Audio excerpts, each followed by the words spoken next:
ఈ పక్షి ఆకాశంలో పుట్టలేదు, కానీ ఆకాశానికి రాజుగా మారింది. అవును బాస్, అదే గ్రద్ద. దాని జీవితం మనం అనుకున్నంత సులభం కాదు. చిన్నప్పటినుంచే కష్టాలే. ఈగిల్ ఆకాశంలో పుట్టదు. ఎత్తైన కొండల మీద బలమైన గాలి వీచే చోట చిన్న గూట్లో పుడుతుంది. కింద చూస్తే వందల అడుగుల లోతు. అక్కడొక చిన్న తప్పటడుగు, జీవితానికి అంతం. గ్రద్ద పిల్లలకు సౌకర్యం అనే మాటే ఉండదు. తల్లి ఈగిల్ గూటిలో ముళ్ళు, గట్టి కొమ్మలు పెడుతుంది.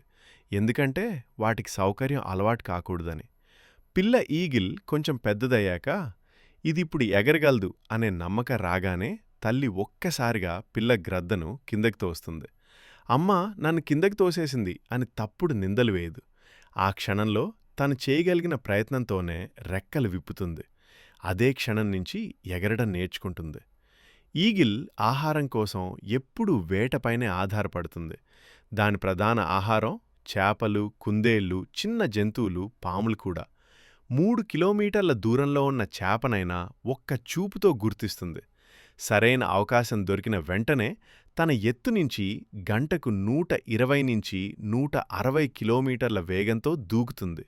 ఒక్క అవకాశం, ఒక్క దెబ్బ, సెకండ్ ఛాన్స్ లేకుండా ఆహారం సంపాదిస్తుంది. గ్రద్ద యంగేజ్కొచ్చేసరికి ఇది ఆకాశానికి రారాజు. ప్రకృతినే తనకు అనుగుణంగా మార్చుకుంటుంది.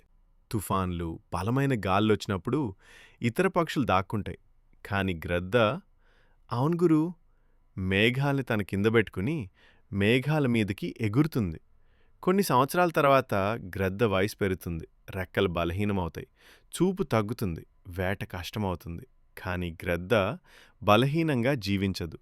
ఇది ఎత్తైన కొండపైకి వెళ్ళి ఒంటరిగా ఆకాశాన్ని చూస్తూ తన చివరి క్షణాలను గడుపుతుంది. తను ఏలిన ఆకాశంలోనే జీవితాన్ని ముగిస్తుంది.